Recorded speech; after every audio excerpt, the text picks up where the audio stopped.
Welcome to the Three Martini Lunch. Grab a stool next to Greg Columbus of Radio America and Jim Garrity of National Review. Three Martinis coming up. Hey, really glad you're with us for the Thursday edition of the Three Martini Lunch. We've got good, really bad, and also very bad / crazy. And Jim, let's start with our good, because we've had a lot of chatting about campuses and the radical students and breaking the law, going way beyond what the First Amendment allows. Peaceful assembly. Chris Cuomo, who back in 2020, of course, remember said, who said there had to be peaceful assemblies? The founders. The University of Florida has been a very pleasant exception to that. Former Senator and now University of Florida President Ben Sasse has been very clear about what's allowed in terms of free speech. You're allowed to voice your opinions. You're allowed to hold signs. You're not allowed to make encampments. You're not allowed to harass people. You're not allowed to do all these sorts of other things that are against the law, trespassing, commandeering buildings and all that. So he made that clear again during a statement yesterday at the University of Florida. And he was joined by Florida Governor Ron DeSantis, who has also spoken out on this on a number of occasions, but it hasn't gotten as much attention now that he's not a presidential candidate. But one of the things he mentioned yesterday, in addition to needing to have law and order on campus, Jim, is just how wrong these students are, many of them, about the history of the situation in the Middle East, about Palestinians being robbed of a statehood that they supposedly once had. DeSantis making it very clear that has never been the case and is not the case now. If you actually studied the history of this, you would be able to see there's never been a Palestinian state. That was Ottoman Empire for hundreds of years, then the British Mandate, then the UN partition plan, and basically Israel accepted that and the Arabs rejected, and they went to war and they lost. So we can talk about that, but I think a lot of these people that are just spouting nonsense, they don't know what they're talking about. Jim, that was less than 30 seconds, and that's the most concise, accurate explanation of just destroying that left-wing talking point. Yeah, I mean, one of the things that I think really ought to be a bigger part of the conversation about the campus protests was the sheer number of people who, when asked about this, did not know or understand basic facts about the conflict. They would be chanting from the river to the sea and not know which river and not know which sea. And that's kind of fundamental there. Let's get where in the world is Carmen Sandiego back on the air? And let's give people some basic geography skills. People talk about the right of return. Well, whether you're using the phrase from river to the sea, Palestine will be free, that's where Israel is. And if you're talking about that, you're saying Israel will no longer exist. Now, if you want to chant Israel will no longer exist, fine. And I will consider you to be the anti-Semitic bastard that you are. But don't fool yourself into thinking that you're chanting for peace, that you're chanting for some sort of noble oppressed minority that simply wants its land back. When they talk about right of return, the right of return that many Palestinian leaders and their peoples want is where the Israelis are living. And they don't want to share. They don't want to have, wacky roommate comedy in which they're both trying to live in the same homes. They want to drive out the Israelis. Let's be very clear about that. Not everybody's a bit, we sound like Norm Macdonald. I don't know if you guys are history buffs. You may not be the sort of person who wants to read a lot of Bernard Lewis history books or something. Fine. I will refer you to the cinematic classic and near documentary by Adam Sandler called You Don't Mess with the Zohan, in which Adam Sandler, the master thespian that he is, plays a frustrated Mossad agent who has been very successful and has remarkable martial arts skills and all that, but really he just wants to be a hairdresser. He goes up against some Palestinian terrorist played by John Turturro. And at some point, they're arguing back and forth, and Sandler says, right, my people just showed up in the Middle East 40 years ago. They don't have any history in Jerusalem and the Holy Land, and even Adam Sandler gets it, right? The idea, read your Old Testament, the Jews were there, right? Took them a while to get there. Moses did not want to ask for directions, but that's, the Jews did end up in the Holy Land. And when the Muslim world says, well, look at the Dome of the Rock. We've been there for a long time. It's built on top of the temple. Which one do you think was there first? Right? So anyways, these are just basic things that you can get there. I salute DeSantis, as you said, very succinct and very clear. And do we need these kinds of basic 5-minute lessons on Middle East history to kind of get people up to. If you know what's going on and you still feel like the Palestinians are getting the short end of the stick, and you can hand wave away the fact that Yasser Arafat kept turning down better and better deals throughout the Clinton years. And Bill Clinton, don't take it from me, right-wing maniac. Take it from Bill Clinton, who will tell you that, I practically killed myself trying to get the Palestinians a deal, and you screwed me over, Yasser. Bill Clinton will tell you that he wanted more than anything. He so wanted that Nobel Peace Prize. He could smell it. And he tried really hard. And Yasser Arafat would not say yes, in large part because everyone who says yes to a peace deal in the Middle East gets assassinated. Sadat, Rabin, he may have had good personal reasons not to do that, but that's why we are where we are. And the fact that so many people who are furious about Israel and apparently influencing Biden policy, foreshadowing one of our other martinis today, they don't know what the hell they're talking about. And I think to get an understanding and to actually have a well-founded, realistic opinion of the options, you need to know what you're talking about. And man, these are college students. High school students, you might be able to forgive them. I have teenagers. I deal with high school students. Lots of them, the ones that I deal with, are brilliant. Some of them aren't. George W. Bush was a little bit mistaken. We can leave some children behind. This is basically the consequences of liberal administrators and certainly liberal faculty's own actions. They're trying to turn these students, many of them, into activists. And then when that activism turns against them, they get a little bit squeamish. Although I got to say, way too many faculty have been part of these demonstrations as well.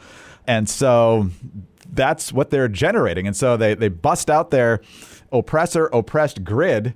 And it's like, oh, Israel's got more power right now than the Palestinians. And so they're obviously, regardless of the circumstances, they're the bad guy.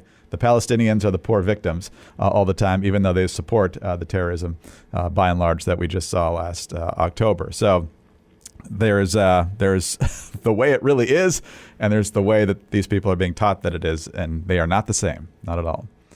All right, let's talk about fast-growing trees. It is the biggest online nursery in the U.S. with more than 10,000 different kinds of plants and more than 2 million happy customers right here in the U.S. They've got everything you could possibly want: fruit trees, palm trees, evergreens, houseplants, and so much more. Whatever you're interested in, they have it for you.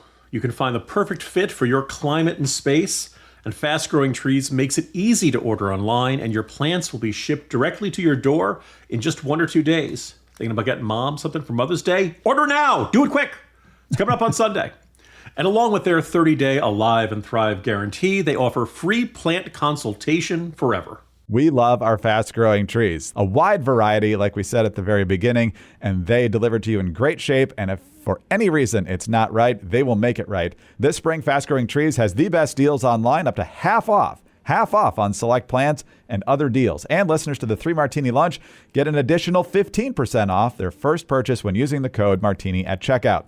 That's an additional 15% off at fastgrowingtrees.com using the code Martini at checkout. fastgrowingtrees.com, code Martini.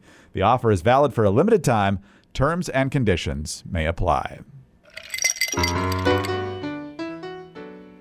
Well, Jim, I think I know one person who needs a history lesson on the Middle East. Sadly, he's the President of the United States, both ancient history and recent history.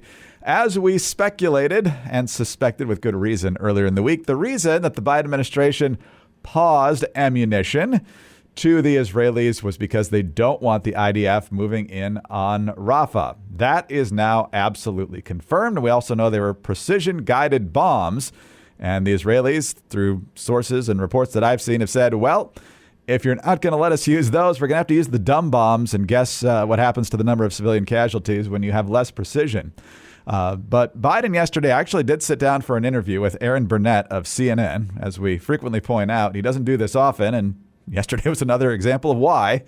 And so he says flat out that he is holding off on this aid because those weapons could be used against Hamas in Rafah. Civilians have been killed in Gaza as a consequence of those bombs and other ways in which they go after population centers. And I made it clear that if they go into Rafah, they haven't gone into Rafah yet. If they go into Rafah, I'm not supplying the weapons that have been used historically to deal with Rafah, to deal with the cities, to deal with that problem. We're going to continue to make sure Israel is secure in terms of Iron Dome and their ability to respond to attacks like came out of the Middle East recently.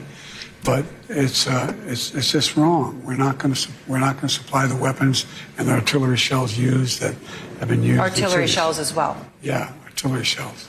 Attacks that came out of the Middle East. I know you're trying to be buddies with them. It's Iran. I don't know if you're trying to protect them or you just forgot. Either way, it's deplorable. So, Jim, again, we've said it over and over again as Biden tries to slowly weasel his way out of his ironclad commitment to Israel that he made more than 7 months ago now following the Hamas terrorist attacks there. What do you make of him flat out saying, don't go in or we're cutting you off? Greg, I will dive into the substance of Biden's remarks in a second, but listen to that voice, America. Like he does not sound good. That's barely a whisper. And he's saying something you think that he apparently is angry about, but his voice can barely get, you can just picture Burnett leaning in to hear better from Grandpa. This guy's going to give the roaring convention speech. This guy's going to do 3 debates this fall. This guy's going to go rip-roaring, campaigning across the country in September, October. Okay, yeah, I'll believe that when it happens.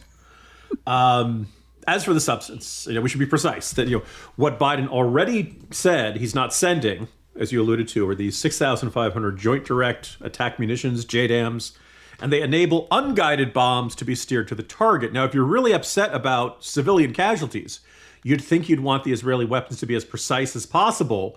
So the last thing you would do is stop sending them the equipment to make their weapons more precise. This is the exact opposite of the allegedly desired goal. Now, on top of that, Biden says the 2,000-pound bombs, the 500-pound bomb, and then at the end he says artillery. And good for Aaron Burnett following up on that one. Not always following up on everything he says, as we'll allude a little bit later in this podcast. And artillery, and saying, yes, I hadn't seen anything about artillery. So I don't know if this is Biden announcing an additional step or whether this is just him freelancing and just thinking, artillery, bombs, missiles, the whole night, the possibility that this is him just saying words that pop into his head that do not necessarily represent the policy that was made.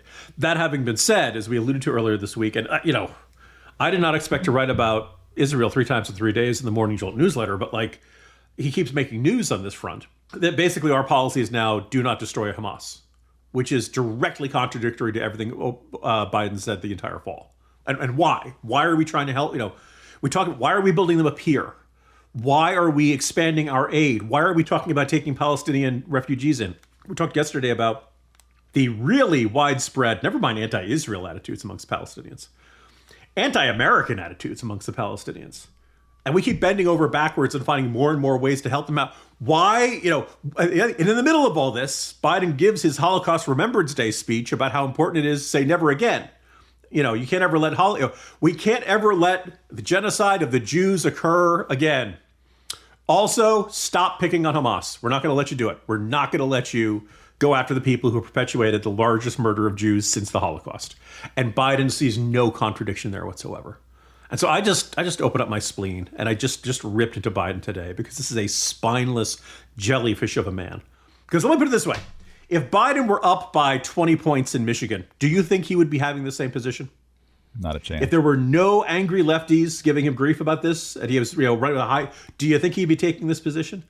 I don't think. The reason this is a desperate political ploy, and the thing I want to say, Mr. President, the people who are calling you Genocide Joe are never going to come around to you. They've already decided. They're going to vote. They're either going to vote for somebody else. They're going to vote for Cornel West, Jill Stein. They're going to vote for somebody. They're not voting for you. They've decided that you're too pro-Israel. So, by the way, the people, there was apparently new polling numbers out, and they asked me, do you think Biden is too conservative, too progressive, or just right? 10% of the population thinks Biden is not progressive enough. 10%. That's what he's bending over backwards to placate. That is who he is desperately trying to court. This is just as a matter of politics, it doesn't make any sense at all. And I think this is a fantastic demonstration of the echo chamber, because attitudes against Israel are really not all that common in most of America. They are common in the progressive activist community, and I think they're active at least in the media that Joe Biden and his staff consumes. And as a result of that, the entire U.S. foreign policy is being tied into a pretzel in order to save Hamas so that Biden's polling numbers can get back up. You know, Jim, there's people who think that Barack Obama is playing a larger role than possibly that he's demonstrating publicly in terms of influence. Maybe it's just personnel that he approves of. This seems like a very Obama-esque policy. So where it's generating from, I don't know. But the idea that you stand with Israel in the immediate aftermath and then slowly back away, and now at the point where you're actually aiding and abetting the enemy in a number of different ways, is incredible. I want to play just a snippet of that longer clip that we played, because this kind of drove me nuts too. It's the very beginning of it. Civilians have been killed in Gaza as a consequence of those bombs and other ways in which they go after population centers. They go after population centers. They're going after Hamas. Hamas embeds themselves in population centers, and hospitals, and underground, and having human shields.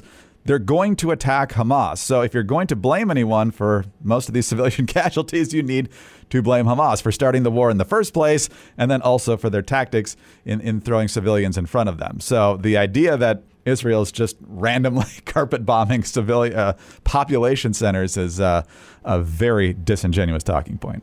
Hey, Greg, do you remember when Biden apologized for the time we killed that aid worker in Afghanistan? He was driving with food aid in his pickup truck, and we thought he was a terrorist, and we just blew him to hell with a Hellfire missile? You don't remember Biden apologizing for that? Oh, okay. Nope. Also, my understanding is that there were several women killed in the house that Bin Laden was in. Now, you're sleeping with Bin Laden. You got it coming. Insert from Clerks, the construction worker who says it was perfectly legitimate for the rebels to destroy the second Death Star, even though there were probably construction workers on it, because every good construction worker understands the client he's working for. You work on the Death Star, you run the risk that either Luke Skywalker or somebody else is going to come along and blow the whole thing up. You sleep with Bin Laden, there's always a chance that Navy SEALs are going to kick down your door and spray the room full of bullets. It's all, you accept those risks. But, Biden is basically arguing that Israel does not have the right to go after Hamas if there's going to be civilian casualties, which is a ludicrous standard to apply only to Israel in its pursuit of it. Certainly not one that the U.S. has ever met. And I don't think it's a reasonable expectation for any country to meet. You do what you can to minimize civilian casualties, but at some point you have to take out the guy who's planning to kill more of your people. That's just the moral calculus every single state has to make in order to protect its civilians. And Joe Biden says to the lone Jewish country on earth, says, no, I hold you to a different standard. But he's not anti-Semitic people. No, that would be, heaven forbid I cast that aspersion. Pandering to Dearborn, he might be pandering to Tehran, which is also not a good thing. You could have mentioned the hostages yesterday, but of course he didn't. All right, Jim, on to our crazy martini now. And the Middle East was not the only issue that Aaron Burnett and Joe Biden talked about yesterday. There was also the economy. Couple of clips on this one. First of all, Aaron Burnett pointing out a lot of bad economic data and unfortunately turning into the question of, are you running out of time to turn it around before Election Day? And then Biden saying, it's already turned around. The cost of buying a home in the United States is double what it was when you look at your monthly costs from before the pandemic.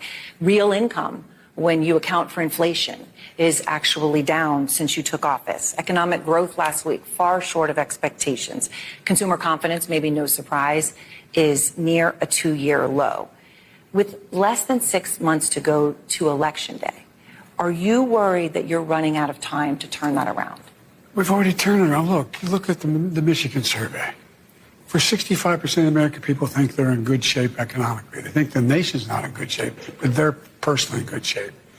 The polling data has been wrong all along. How many, you guys do a poll with CNN, how many folks you have to call to get one response? If you're attacking poll methodology, you're losing. Because we talked about his economic numbers for a long time, and they're never good.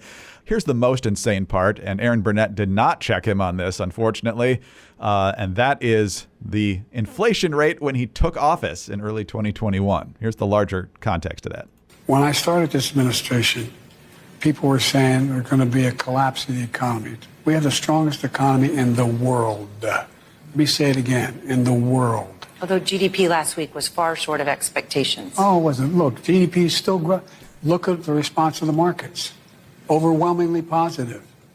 Overwhelmingly positive. And one of the reasons why people feel good about it not being as strong as it was before is they believe that the Fed's going to respond. They hope they're going to get a rate cut. Yeah. Well, but I mean, no president's had the run we've had in terms of creating jobs and bringing down inflation. It was 9% when I came to office. It's actually 1.4 when he came into office. He says 9%.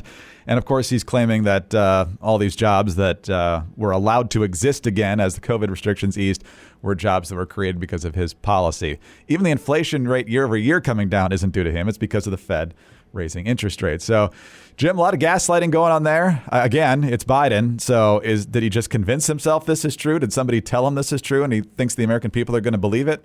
I don't know, but he's dead wrong. And hopefully people realize that. So years ago, I remember reading this article about, ironically, memory. And the idea, this person was saying how they remembered going to high school football games and the glass bottles of Coke they used to have. And then he thought about it and he's like, wait a second, back then they didn't have glass bottles, they had plastic bottles. Why am I remembering glass bottles?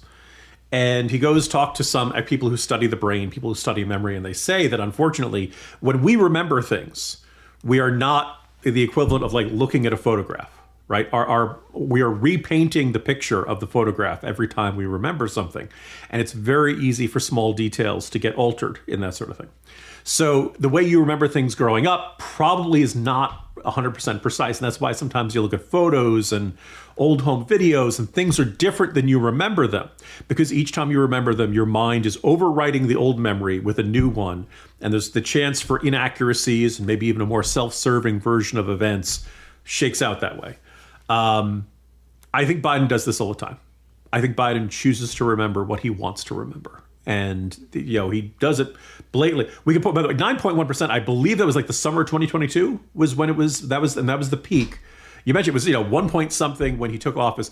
It started hitting like 4%, 5% around the middle of his first year. We're coming out of COVID. They've just passed a whole bunch of spending bills. We've dumped a whole bunch of money into the economy. But because of the slow response from COVID, we are not producing the same number of goods. A whole lot of money in the economy, a whole lot less goods. Too much money chasing too much goods. Value of the money goes down. Everything ends up going, the inflation gets worse. And it keeps getting worse, and it keeps getting worse. We saw in California, they kept sending out checks to people to help them deal with inflation. Well, guess what? You keep putting more money in people's pockets, they keep spending it, prices keep going up, right? What you need to do is, what you really need to do is decrease the amount of money that people are spending, which is one of the reasons they raise interest rates. It makes it more worthwhile to keep your money in the bank. It makes more money to save money, and it also makes assets more worthwhile. The cash itself, the money is losing its value, right? We see Biden saying, remember back when I was arrested trying to see Nelson Mandela? No, there's no record of that ever happening. Remember when I was a truck driver? No, I think Biden, look, he didn't have the greatest, most reliable, accurate, recollection of events before he passed 80. And he was always kind of a braggart and always kind of telling stories that didn't quite add up. And I will quote the former president of the United States back in his Senate days, listened to some Biden speech. He wrote a note, passed it to the senator next to him. And it said, please shoot me. By the way, if the Secret Service is listening, do not shoot former President Obama. Don't shoot anybody. Don't shoot anyone. But even Barack Obama found Biden an utterly insufferable braggart telling stories. And you're like, of course, Pucky, it did not happen that way. This is what we get with this. And kudos to Burnett for the following up on that other question. Really should have called out the president on this one. And if you want to say, Donald Trump lies a lot and puts out misinformation and disinformation and all that. Okay, all right. But when President Biden does it, it doesn't become okay. It doesn't become good. And I don't think it's going to fool anybody. I just think we have a president who walks around Mr. Magoo-like with this vague, this inaccurate perception of events, this inaccurate recollection of events. And he believes the economy is hot as hell, Jack, as he's licking his, ice cream cone and all that stuff. And he doesn't realize, I think it was the Wall Street Journal that found out to buy what you used to be able to buy for $100 at the grocery store. And they did a wide variety of stuff, fruit, meat, dairy, carbs, all the different categories. To buy that today, you need $137. That was from pre-pandemic days, 2019. So you're looking at 5-year span, everything's 37% more expensive. And it's groceries. Everybody's got to buy groceries. And it's just like this, why am I not getting more credit for it? Well, because everything's expensive, Mr. President. And no, the inflation rate was not 9% when you took office. And it's time for you to stop walking around, going around with this rosy, perfect, everything was terrible until I came in. Oh, it got better. No, it's not the way it worked out, Mr. President. Oh, Greg, tell me it's Friday. Almost. Yeah, I mean, the COVID relief spending contributed to it, and I'm sure inflation would have ticked up anyway. But Biden comes in, things were on the mend, and he dumps at least $3 trillion in right away, plus what eventually became the dystopian Inflation Reduction Act with at least another $500 billion. You add up every bit of post-pandemic spending, it comes out to like $6 to $7 trillion worth of spending in a insane 1.5 year span. Yeah, there's no shock about why this happened, and he does not deserve the credit for the year-over-year coming down. It's only a matter of interest rates, which are also now afflicting people in the exact same way that Aaron Burnett said. Home monthly mortgage costs are now double what they were 5 years ago. Insane. Jim, crazy day again. Hopefully Friday will give us a little more relief. But either way, I look forward to being with you. See you then. See you tomorrow, Greg. Jim Garrity, National Review. I'm Greg Corombos of Radio America. Thanks for being with us today. Do subscribe to the podcast. If you don't already, tell your friends about us as well. Thanks also for your 5-star ratings and your kind reviews. Please keep those coming. They really, really do help us. Get us on your home devices. All you have to say is play 3 Martini Lunch Podcast. Follow us both on X. He's at Jim Garrity. I'm at Dateline_DC. Have a great Thursday and join us again on Friday for the next 3 Martini Lunch.